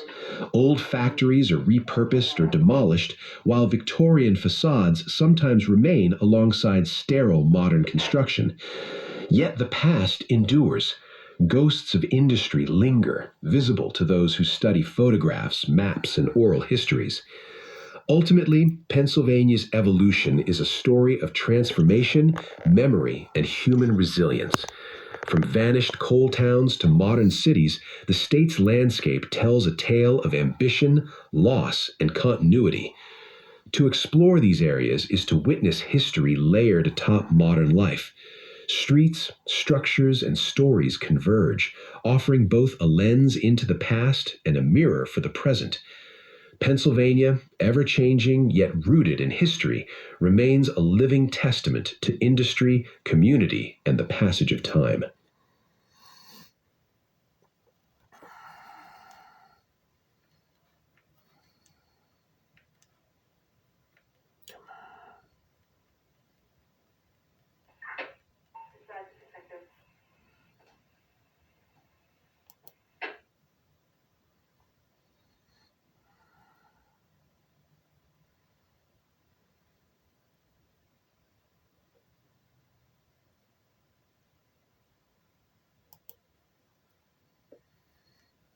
Cuts through broken windows at impossible angles. The hallways stretch out with a grandeur that feels wrong for their supposed purpose. The ceilings tower overhead like cathedrals, not hospitals. When I first started researching these abandoned institutions, I expected ghost stories and tragic histories. What I found instead was an architectural mystery that challenges everything we think we know about the 1800s. These weren't simple medical facilities. They were palaces, massive stone fortresses with precision craftsmanship that shouldn't have been possible with the technology of the time. The deeper I dug into dusty architectural plans, forgotten diaries, and yellowed newspaper clippings, the more the official story began to unravel. The question kept haunting me. Were these buildings really constructed in the Victorian era, or were they inherited from something older? Something we've been taught to forget. The architecture doesn't lie. The geometry, the locations, the impossible scale of construction, it all points to a civilization far more advanced than anything the 1800s could have produced. Maybe these asylums were never built at all. Maybe they were rediscovered, renamed, and repurposed to hide a truth too big to acknowledge. The official story begins in Philadelphia in the 1840s with a man named Dr. Thomas Story Kirkbride. He was a psychiatrist with a radical idea that architecture itself could heal the human mind. He called it moral treatment, a revolutionary approach that emphasized light, fresh air, natural beauty, and symmetrical design. According to the historical record, Kirkbride believed that if you placed mentally ill patients in beautiful, well-organized spaces, their conditions would improve. It was a noble vision, and on paper, it made sense. But what happened next defies all logic. Between 1850 and 1990, something extraordinary occurred across the Western world. Enormous psychiatric institutions began appearing almost simultaneously. Danvers State Hospital rose in Massachusetts, with Gothic spires piercing the sky. Trans-Allegheny Lunatic Asylum emerged in the mountains of West Virginia, stretching over a quarter-mile long. Greystone Park Psychiatric Hospital in New Jersey featured massive domed towers. Ararat Asylum appeared in Australia, Seacliff in New Zealand, Gartnavel in Scotland, dozens more across North America and Europe. Every single one shared the same impossible characteristics: cathedral-like facades, vaulted ceilings that soared overhead, miles of corridors arranged in perfect geometric harmony, and ornamental details so intricate they belonged in royal palaces, not hospitals. The official records tell us these were government-funded projects, built by hand over decades using horse-drawn carts and primitive cranes. Local laborers supposedly quarried massive stone blocks, carved elaborate decorations, and fitted everything together with mathematical precision. Think about that for a moment. In the 1850s, America was still a frontier nation. Europe was industrializing, but nowhere near the level needed for such massive undertakings. Yet suddenly, incredulously, governments supposedly decided to invest enormous resources into building the most elaborate, expensive structures on Earth for the mentally ill. The scale alone is staggering. Trans-Allegheny used 250,000 square feet of interior space. Danvers had twin towers visible for miles. These weren't modest facilities. They were architectural marvels that rivaled the greatest buildings of their time. And here's what makes it even stranger. They all followed the same blueprint: a central administration building with a prominent dome or clock tower flanked by symmetrical wings extending outward in perfect balance. The wings always faced east and west to capture sunlight throughout the day. Every structure incorporated sacred geometry, mathematical proportions, and design principles that architects today still struggle to explain. Dr. Kirkbride supposedly invented this entire architectural language in just a few years. One man, working with candlelight and hand-drawn sketches, created a building system so sophisticated it was replicated worldwide with stunning consistency. Does that sound like innovation, or does it sound like someone rediscovered an ancient blueprint and rebranded it as their own? When you compare these Kirkbride plan asylums to older European structures, particularly those from Eastern Europe and Russia, the similarities become impossible to ignore. The domes, the arches, the window patterns, the proportions, they all echo something much older, something that predates the Victorian era by centuries. The official story wants us to believe this was medical progress, but the evidence suggests something far more intriguing. These buildings weren't designed in the 1840s. They were inherited, adapted, and given a new name to hide their true origins. When you really start examining these asylum structures, the details become impossible to ignore. We're talking about buildings that showcase a level of craftsmanship and engineering sophistication that shouldn't exist in the 1850s. Let's start with the stonework. Many of these asylums were constructed using massive sandstone or granite blocks, each weighing several tons. At Trans-Allegheny, the stone walls are 3 feet thick, composed of perfectly cut blocks fitted together with such precision that you can barely slide a knife blade between them. Modern stonemasons who've studied these structures admit they would struggle to replicate this work even with contemporary tools. Yet we're supposed to believe that frontier laborers in West Virginia, using hand chisels and manual saws, achieved this level of perfection while working by candlelight? Scoffing. The mathematical precision is even more remarkable. When researchers measure these buildings, they consistently find ratios that match sacred geometry principles used in ancient temples and cathedrals. The golden ratio, 1.618, appears repeatedly in the proportions between corridor lengths, wing widths, and ceiling heights. This wasn't random. It was intentional design based on harmonic principles. The domes are particularly fascinating. Almost every major asylum featured prominent copper or stone domes, often with intricate geometric patterns carved into their surfaces. These weren't decorative afterthoughts. Domes of this type require advanced understanding of structural engineering, weight distribution, and architectural acoustics.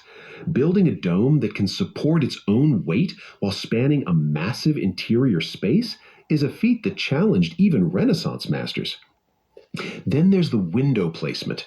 Stand in the central hall of any surviving Kirkbride asylum and watch how light moves through the building throughout the day. The windows are positioned with astronomical precision to capture sunlight at specific angles during different seasons. At Trans-Allegheny, the central axis aligns almost perfectly with the sunrise on the spring equinox. Coincidence? Or evidence of knowledge that goes far beyond what we'd expect from 19th century hospital designers? The ventilation systems present another mystery. These buildings featured elaborate networks of hidden shafts, vents, and air circulation channels built directly into the walls. Air flowed naturally through the structures without any mechanical systems. Impressed, maintaining consistent temperature and air quality across hundreds of rooms. Engineers today study these passive climate control systems because they're so elegantly designed. And the acoustics. If you clap your hands in the great halls of these asylums, you hear a resonance that lasts exactly 2 seconds.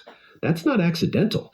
That's the signature of intentional acoustic engineering, the kind you'd find in concert halls or religious structures designed to amplify sound and create specific harmonic frequencies. Researchers who study Tartarian architecture point to these exact features as hallmarks of that lost civilization. Advanced stonework, sacred geometry, prominent domes, astronomical alignments, sophisticated ventilation, and harmonic acoustics. These were buildings designed to interact with natural energy fields, to resonate with frequencies we've forgotten how to measure. The official history wants us to believe, dismissively, ordinary doctors and local builders stumbled into these advanced principles by accident. But when you see the same sophisticated techniques repeated across dozens of buildings on multiple continents, accident becomes impossible. This was inherited knowledge, not Victorian innovation. If there's one building that encapsulates this entire mystery, seriously, it's the Trans-Allegheny Lunatic Asylum in western West Virginia. This structure stands today as perhaps the most compelling evidence that something extraordinary happened in 19th century America, something the official history refuses to acknowledge. According to the records, construction began in 1858, designed by architect Richard Snowden Andrews following the Kirkbride Plan. The project supposedly took until 1881 to complete, interrupted by the Civil War and ongoing labor shortages. But when you actually visit this place and study its construction, none of that timeline makes sense.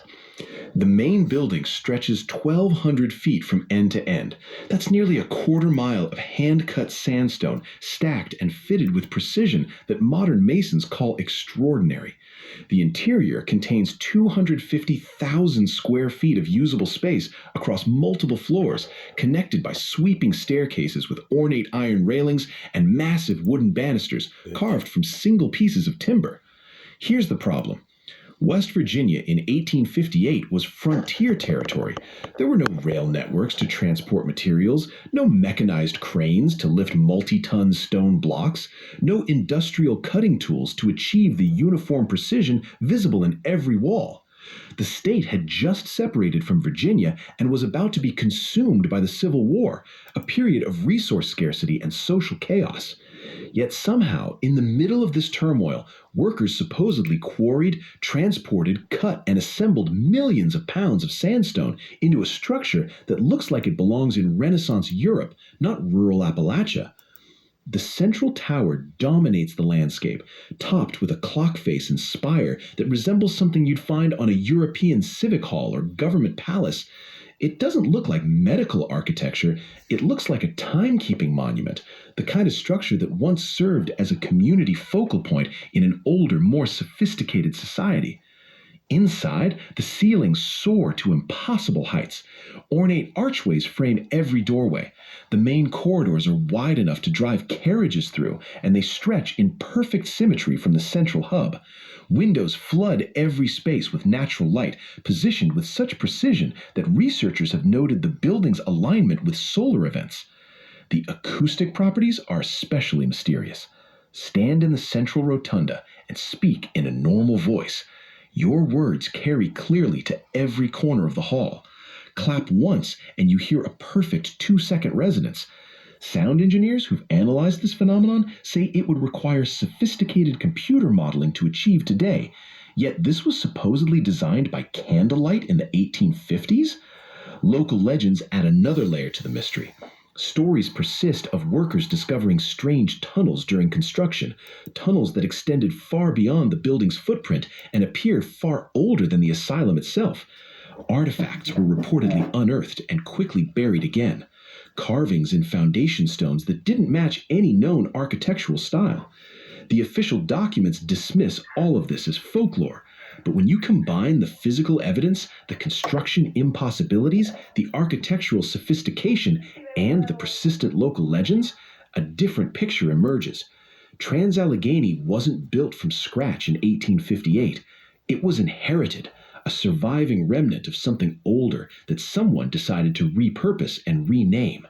The very name tells the story. Trans-Allegheny, meaning beyond the Alleghenies, as if marking a boundary between the known world and something forgotten. When I started mapping the locations of these grand asylums, something remarkable emerged. They weren't randomly scattered across the landscape. They followed a pattern, one that suggests whoever placed them there understood principles of geography and energy that conventional 19th century medicine had no reason to consider. Almost every major Kirkbride asylum sits on elevated ground, often at the convergence of rivers or along specific geological features. Trans-Allegheny overlooks the West Fork River from a prominent hillside. Danvers State crowned Hawthorne Hill in Massachusetts, visible for miles in every direction. Greystone Park in New Jersey occupied the highest point in Morris County. This wasn't about scenic views. It was about positioning. Researchers who study ancient megalithic sites, places like Stonehenge or the pyramids of Giza, have long noted that these structures were built along what some call ley lines or energy meridians. These are alignments in the Earth's magnetic field, points where natural energy concentrations occur. Skeptics dismiss this as pseudoscience, but the pattern is undeniable. Ancient civilizations consistently built their most important structures at these locations. And so did whoever really built the asylums. When you overlay a map of Kirkbride institutions with known geomagnetic anomalies and waterway convergences, the correlation is striking. These buildings occupy power points in the landscape, places where ancient builders would recognize energetic significance. But here's what makes it even stranger. When I dug through historical land surveys and early settler accounts from before these asylums were officially constructed, I kept finding references to pre-existing structures. Diaries mention old stone foundations or ruins of great halls at the exact locations where asylums would later appear. Town records describe ancient stone walls being discovered during excavation. Local histories reference deserted buildings that early settlers found already standing. One particularly revealing account from 1847 describes workers near the future Trans-Allegheny site uncovering extensive stonework of unknown origin, far more substantial than anything the Indians could have built. The surveyor noted the stones were precisely cut and fitted in a manner suggesting great antiquity. These weren't empty fields where construction began from nothing. These were sites with existing foundations, existing structures, existing architectural footprints. The 19th century builders didn't create these asylums from scratch. They built on top of or out of something that was already there. This pattern appears worldwide. In Scotland, Gartnavel Royal Hospital sits on land where medieval records mention a great stone hall of the old people. In Australia, Ararat Asylum was built over what Aboriginal accounts describe as stone houses from the time before memory. In New Zealand, Sycliffe occupied a coastal prominence where Maori legends spoke of buildings left by the Sky People. The consistent placement along energy lines, the references to pre-existing stonework, the choice of elevated positions at geological power points, none of this aligns with Victorian medical thinking. Doctors in the 1850s weren't concerned with geomagnetic fields or ancient building sites. They cared about drainage, fresh air, and accessibility. But someone else cared. Someone who understood that these locations held significance, that the structures already standing there had been positioned with intention. The asylum builders didn't choose these sites randomly. They inherited them, repurposed them, and claimed them as their own creation. The question that haunted me the most: Why would anyone take magnificent palace-like structures and turn them into mental asylums? Why fill buildings of such extraordinary beauty with society's most stigmatized population? The answer, I believe, is as brilliant as it is disturbing. It was the perfect way to hide them. Think about it strategically. Imagine you're part of a society in the mid 1800s that has inherited structures you can't explain. Buildings too advanced, too sophisticated, too precisely engineered to fit your official narrative of human progress. You can't replicate them with your current technology, and you certainly can't admit you didn't build them. That would raise questions about who did and when and what happened to that civilization. So what do? You rebrand them. You take these monuments to harmony and knowledge, and you fill them with madness. You convert palaces into prisons for the mind. You transform centers of learning into houses of confinement. And most importantly, you attach such powerful stigma to them that no one will ever romanticize their origins or question their true purpose. Once a building becomes an asylum, it's socially sealed. The public doesn't want to visit, families don't want to acknowledge connections to it, the architecture becomes associated with suffering, isolation, and insanity rather than grandeur and achievement. It's psychological camouflage, hiding magnificence behind a curtain of fear and shame. But the repurposing served another function too: population control. When you study the admission records of these institutions, a disturbing pattern emerges. Many of the people confined there weren't mentally ill in any medical sense. They were inconvenient. The poor who couldn't support themselves in the new industrial economy, political dissidents who questioned the rapid changes transforming society, women who refused to conform to restrictive social roles, immigrants who maintained old world traditions, people who claimed to remember different histories or spoke about lost knowledge. These asylums became warehouses for anyone who didn't fit the new narrative, the new order, the new timeline being written in real time during the Industrial Revolution. It was social engineering on a massive scale, removing from circulation anyone who might remember too much or question too loudly. And the beautiful buildings? Sadly, the Tartarian remnants with their harmonic architecture and energetic properties were stripped of their true function. Rooms designed for learning became padded cells. Halls meant for gathering became isolation wards. Towers built for observation or energy collection were topped with clocks and bells, their original purpose obscured by utilitarian function. The symbolism is almost poetic. Take structures that once represented enlightenment and use them to house those society deems unreasonable.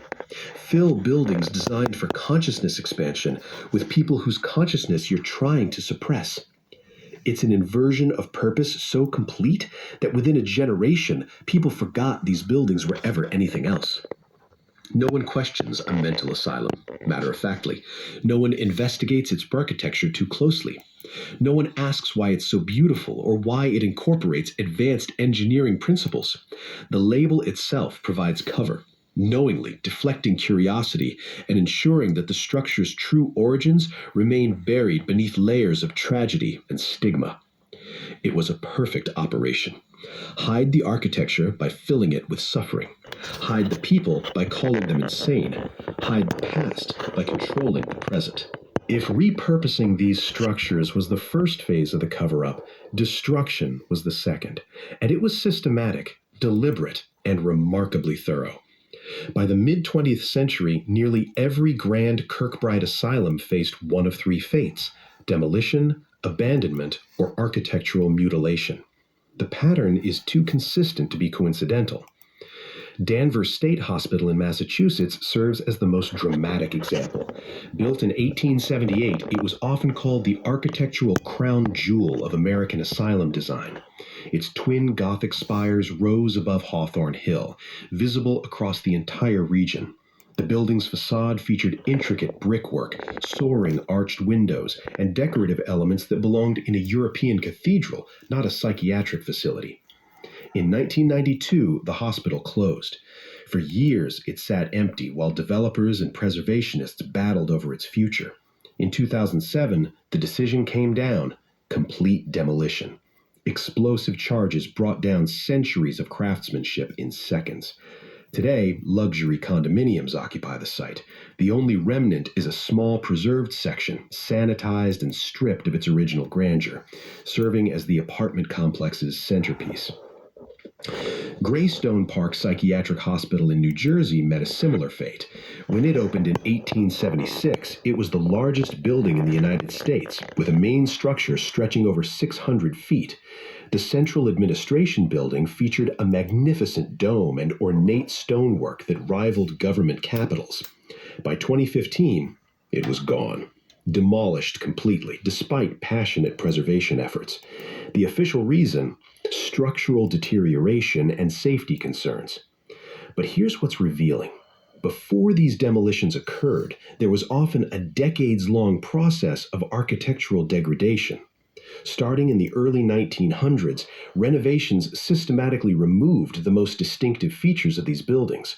Spires were shortened or removed entirely, officially for safety reasons. Ornate domes were flattened or capped with simpler roofing. Decorative stonework was plastered over or painted, hiding intricate carvings. Stained glass windows were replaced with plain institutional glass. Grand entrance halls were partitioned into smaller utilitarian spaces. Ceremonial staircases were blocked off. I found renovation blueprints from the 1920s and 1930s that literally labeled this process. One document from a Massachusetts asylum renovation explicitly states, "Remove excessive ornamentation. Simplify facade for modern institutional appearance." They were de-grandifying these buildings on purpose, stripping away the features that made them beautiful, that hinted at their true origins. Each renovation made them look less like palaces and more like prisons, sadly. Internationally, the pattern held. Seacliff Asylum in New Zealand suffered a mysterious fire in 1942 that destroyed much of its Gothic grandeur, suspiciously. Arabat Asylum in Australia was partially demolished in stages throughout the 20th century. Dozens of European asylums were reduced to fragments or erased entirely. The few that survive exist in heavily altered states, matter-of-factly, their original magnificence obscured by layers of institutional modifications. And even these survivors face constant threats. Development pressures, maintenance costs, and public safety concerns, air quotes tone, are repeatedly cited as reasons for their removal. It's almost as if these buildings were never meant to survive into an age of widespread photography, digital documentation, and public historical scrutiny. They had to be eliminated before too many people started asking the wrong questions, before anyone noticed they were too advanced for their supposed era, before anyone realized they were remnants of something we're supposed to have forgotten. The deeper you examine these asylum structures, the more you realize they're encoded with mathematical principles that go far beyond practical hospital design. These buildings speak a language of geometry, proportion, and alignment that suggests knowledge their supposed builders shouldn't have possessed. Let's start with the golden ratio, 1.618. This mathematical constant appears throughout nature, in spiral galaxies, seashells, flower petals, and human DNA. Ancient architects incorporated it into the Parthenon, the pyramids of Giza, and Gothic cathedrals, believing it represented divine proportion and universal harmony. When researchers measure Kirkbride asylums, this same ratio appears consistently. The relationship between corridor length and wing width, 1.618. The proportion of window height to wall space, 1.618. The ratio between floor heights and room dimensions, 1.618. This isn't approximate, it's precise, appearing in building after building across different continents and supposedly different architects. How did dozens of 19th century doctors and regional builders, working independently with no formal architectural training, all arrive at the exact same sacred mathematical proportion? They didn't. They were following existing blueprints, adapting structures already built with this knowledge embedded in their foundations. Then there's the magnetic alignment. When you plot the orientation of these asylums, their central towers consistently point to magnetic north with remarkable accuracy. Transallegheny's main axis deviates less than 2 degrees from true north. Danvers State aligned perfectly with the cardinal directions. This level of precision required sophisticated surveying equipment and understanding of Earth's magnetic field that standard hospital construction simply didn't need. But it gets stranger. Many of these buildings align with specific solar events. At Transallegheny, sunlight on the spring equinox enters the main hall at an angle that illuminates the central staircase in a specific pattern. At several other asylums, summer solstice sunrise aligns perfectly with main corridors, flooding them with light at the exact moment of the sun's peak. These aren't accidents. They're astronomical alignments, the kind you find in ancient temples and megalithic sites designed to mark celestial events. Why would a psychiatric hospital need to track the equinox? The acoustic engineering presents another impossibility. Amazed, modern sound engineers who've studied surviving asylums consistently note phenomena that shouldn't exist without computer-aided design. Specific resonance frequencies in central halls, echo patterns that last exactly measured durations, sound amplification in certain rooms that allows whispers to carry across vast distances. At one asylum, researchers discovered that a tone played at 432 hertz, a frequency some call the natural tuning of the universe, creates a standing wave pattern in the main rotunda. The building physically resonates at this frequency, suggesting it was designed as a harmonic instrument, not a medical facility. Even the ventilation systems demonstrate advanced understanding of fluid dynamics and thermodynamics. Hidden air shafts create natural convection currents that maintain consistent temperatures across hundreds of rooms without any mechanical systems. Engineers today study these passive climate control designs because they're so sophisticated. Every measurement, every alignment, every proportion points to the same conclusion. These buildings were designed by people who understood advanced mathematics, astronomy, acoustics, and energy principles. They incorporated knowledge that the official 19th century timeline says shouldn't exist, unless, of course, they inherited that knowledge from a civilization that came before. Perhaps the most compelling evidence that something extraordinary happened isn't found in any single building, but in the pattern itself. When you step back and look at the global timeline, the coordination becomes impossible to ignore. Between 1850 and 1890, across multiple continents, in countries with different governments, languages, and cultures, the same transformation occurred almost simultaneously. Grand palatial structures were converted into mental asylums following remarkably similar protocols. The timing alone defies explanation. In America, Kirkbride asylums appeared across the eastern states and Midwest during this exact 40-year window. In Britain, county asylums with identical architectural features emerged at the same time. Across Europe, particularly in areas that would later fall under centralized control, palace complexes suddenly became psychiatric institutions. Even in Australia and New Zealand, remote colonies thousands of miles from European centers, the same architectural style and institutional model appeared during the identical time frame. This wasn't gradual evolution, it was coordinated implementation. And the modifications followed a consistent pattern everywhere. Grand entrance halls were partitioned into administrative offices. Ceremonial rooms became therapy spaces or dormitories. Ornate staircases were blocked at certain levels, preventing access to upper floors. In multiple buildings across different countries, entire basement levels were sealed off, buried, or removed from official blueprints. Worker testimonies from various sites tell eerily similar stories. Construction crews ordered to wall off sections without explanation. Architects instructed to simplify decorative elements. Engineers told to seal underground passages for safety reasons, without being allowed to document what was down there. One particularly revealing account comes from a Scottish renovation project in 1897. The foreman's diary describes discovering an entire floor beneath the official basement containing, quoting, rooms of strange proportion with symbols carved into the walls that none could identify. His supervisor ordered the space filled with rubble and concrete, and the blueprints were amended to show solid foundation where the rooms had been. Similar accounts appear in American, Australian, and European records. Sealed chambers, blocked passages, architectural anomalies that were deliberately hidden rather than studied or preserved. The linguistic transformation happened simultaneously too. In the early 1800s, across multiple languages, the word asylum meant refuge or sanctuary, a positive designation. But between 1850 and 1900, the meaning shifted globally to imply confinement and madness. This wasn't organic language evolution, it was deliberate rebranding that occurred in English, French, German, and other languages during the same compressed time frame. Even the funding patterns suggest coordination.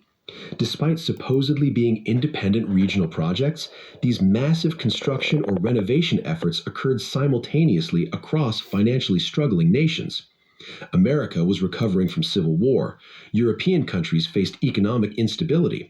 Yet somehow, enormous resources flowed into asylum development everywhere at once. The architectural plans themselves show standardization that shouldn't exist. Buildings in Massachusetts, Scotland, and Australia shared floor plan elements, window ratios, and design principles, despite supposedly being created by different architects working independently with no communication. When you map it all out, the timeline, the techniques, the modifications, the linguistic shifts, and the architectural consistency, you're not looking at coincidence or parallel development. You're looking at a coordinated global operation designed to repurpose inherited structures, suppress their true origins, and create a new narrative that obscured a lost civilization. After months of research, after examining blueprints, studying stonework, measuring alignments, and tracing patterns across continents, I keep returning to one unavoidable conclusion. These asylums weren't built by the people who claimed them. They're remnants of something older, something deliberately hidden from our understanding of history. The civilization we call Tartaria, though the name itself may be a placeholder for something we've forgotten how to identify, left behind a global network of structures. These weren't primitive ruins. They were sophisticated architectural achievements that incorporated advanced knowledge of mathematics, acoustics, energy, and harmonics. Buildings designed not just for shelter, but as instruments that interacted with natural forces we no longer understand. The evidence is overwhelming. Stone precision that exceeds modern capabilities, mathematical ratios embedded in every dimension, astronomical alignments marking celestial events, acoustic properties that create specific resonance frequencies, geographic positioning along energy meridians, and most tellingly, the complete absence of credible construction documentation from the era that supposedly built them. What we're looking at is an inherited architecture. The people of the mid-1800s found these structures standing, recognized they couldn't replicate them, and faced a choice. They could admit these buildings predated their civilization, opening questions about who built them and what happened to that more advanced society, or they could claim ownership, rebrand them, and gradually erase the evidence. They chose erasure. By converting palaces to asylums, they accomplished multiple objectives simultaneously. They hid the building's true purpose behind stigma and isolation. They created institutions that could confine anyone who remembered too much or questioned the official narrative too loudly. They established a reason for these magnificent structures to exist within their timeline without having to explain the impossible engineering. And when the asylum model eventually became obsolete, when these buildings risked being studied too closely in an age of advanced technology and widespread documentation, they were systematically destroyed, demolished, burned, or architecturally mutilated until their original grandeur became unrecognizable. But they couldn't erase everything. A few structures survived, carrying their mathematical secrets in stone. The golden ratios still measure perfectly. The magnetic alignments still point true. The acoustic properties still resonate at harmonic frequencies. The listing with wonder. The evidence remains for anyone willing to look past the official story. What we're uncovering isn't just architectural history, it's proof that human civilization doesn't follow the linear progression we've been taught. There was something before, something more advanced in ways we're only beginning to recognize. A global culture that understood principles of energy, frequency, and design that we're still struggling to rediscover. The asylums represent both the height of that civilization's achievement and the depth of our collective amnesia. They stand as monuments to what we've forgotten and warnings about what happens when societies choose comfortable lies over uncomfortable truths. Maybe the real madness wasn't in the patients confined within those walls. Maybe it was in a civilization so threatened by its own past that it locked away the evidence and called it insanity. The asylums weren't built to house the mad. They were built to hide the truth. And in the end, perhaps we're the ones who've been institutionalized, confined within a historical narrative that can't explain the magnificent ruins we inherited.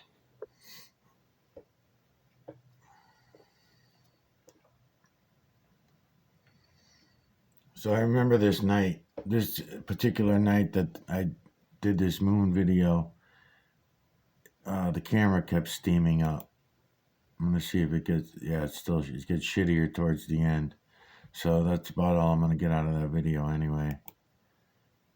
And I'll come in and start talking about whatever it is I want to talk about. I just want to play a bunch of videos first, leading up to it, and then I'll start rolling out my own videos where I'm talking and explaining things. I can explain a lot more about what we're seeing, and not that anyone ever gives a shit, but I could show you the timelines that are in the moon, the false creator/creators timelines. I want to talk about the fact that zero and infinity are a lie. They're a human concept purposely put into the system to fuck us up on everything else, so that the timelines that we live by are false. So therefore, you can imagine the havoc that that's going to cause in our society if we're not going to admit to all these lies, and that's a big one. So the people that are looking at Satan's little season, they're going by 250 years, has a lot of zeros in there. Zeros have to be taken out. I should give a quick explanation of how easy that is for us to do, to take out all the zeros. It's really simple. I've been working on that for a few years now, and it seemed like such a big deal when I first started. Go back to the 1 through 9 math. After the 1 through 9 math, there seemed to be a 1 through 13 math before tens were involved. Explaining that, 1, 2, 3, 4, 5, 6, 7, 8, 9, 11, 12, 13, 14, 15, 16, 17, 18, 19, 21, 22, 23, 24, 25, 26, 27, 28, 29, 31, 32, 33, 34. You see what I'm doing here, right? It's that simple. So same thing goes with the clock. I feel better using a 1 through 9 clock because I know that was the original, was the 1 through 9 clock. That's what we had. And then you just start all over again, 1 through 9, 1 through 9, 1 through 9. And you work your math out this way, and it works out for everything. So we got minutes. Of course, seconds are fine because seconds are 1, 1, 1, 1, right? So you're fine with that. But then when you get into minutes, you got to take out all the zeros. All right. So when you get into taking out all the zeros out of minutes, you got to take all the zeros out of hours and days and months, right? So even 12 months of the year, it should really be 9. Yes, we did go up to 13 at one time, but that was 13 without a 10. So in modern math, that would be 14, right? If you would have had the 10 put in there, that would have been up to 14. But we didn't. We skipped 13, and we just go 10, 11, 12 on the clock. We really shouldn't even be doing that. We should just go back to the 1 through 9 math. So I want to talk about some of that, put it down on paper, as boring as it may sound. We really should do that. And all the important things that these guys are finding out in the Satan's little season. they're getting a lot of good information. Want to talk a little bit when the time comes about the orphan trains. All right, the orphan trains. It seems like a big deal to have all these orphanages that these guys are talking about. You know, you have these big orphanages that came up from the Tartarian timeline that were left over here, and when we took them out, and okay, and also so the orphan trains, and also mention of the incubator babies, right? And where did they all come from, and all that kind of shit. Because it does seem drastic. I mean, it all seems very drastic that you say, how come I never thought about this? How come I never noticed this? And whatever. So, as drastic as it is, the reason why it seems like such a big deal is because we're such zombie slaves, all of us. Because really, it's still happening today. So we don't have these big places left over from the Tartarians that we still use, but we now have spread it out throughout everybody, right? Because in the beginning, whatever year you want to put on this, in the 1700s, whenever the mud floods ended, and whatever they did to cause the mud floods. And when I always say they, remember, I mean we, because we are the cause of all of this. We, the people, we, all of us, the zombie slaves, 7.8 billion supposedly. So the thing about it is, don't think that it's all such a big fucking deal when you're hearing about that. Yes, it is a big deal, but it's not like it's something that happened and went away. It just got worse. It's more controlled than it used to be. They used to have it being controlled by the slave masters that were taking care of those facilities, those areas, right? When we first started coming back up. Now, the incubator babies and all the babies, they said, people that are on the Satan's Little Season mission, they're mentioning that, where did 600,000 babies come from at that time? And why did nobody care about them? Where did their parents, supposedly their parents all gave them up and all? That's still happening today. Just crossing borders, we've got hundreds of thousands of babies and children that are being given up for adoption if they can't, right? They're swapping borders all the time. They're just going to everybody's house rather than, how many fucking foster parents we know? How many adoptive foster parents that end up adopting their children? Some from babies, some from infantry, some from teenagers. This has been going on all along. Just because... So in other words, it's not so hard to believe, and why would you have to wrap your head around humans being created by humans rather than the false creator/creator, who is the real creator of the bio realm? Now, to say that humans, us, meaning all of us, 7.8 billion, we only pretend not to notice these things. We only pretend to be fucking ignoramuses. We're really not. That saves our conscience. That makes us so we don't have to deal with the guilt and face our mirror neuron for all the life that we take, more from life than what we actually even need. And we have a protection set up for that. It's the mirror neuron manipulator that he evolved, I guess, in us, unless it was put there by the false creator/creator, but I don't see why. Because really only psychopaths should have that capability to bypass their mirror neuron, and that won't take any effort if you don't possess a mirror neuron, which most of us, I think, have. So we have to make up all these lies, and they don't even have to be believable lies, obviously, because everything has been a fucking lie. So the Satan's Little Season people, one thing is stop on the timeline, because to say that 2025 is the time, it's not, because that's not 250 years.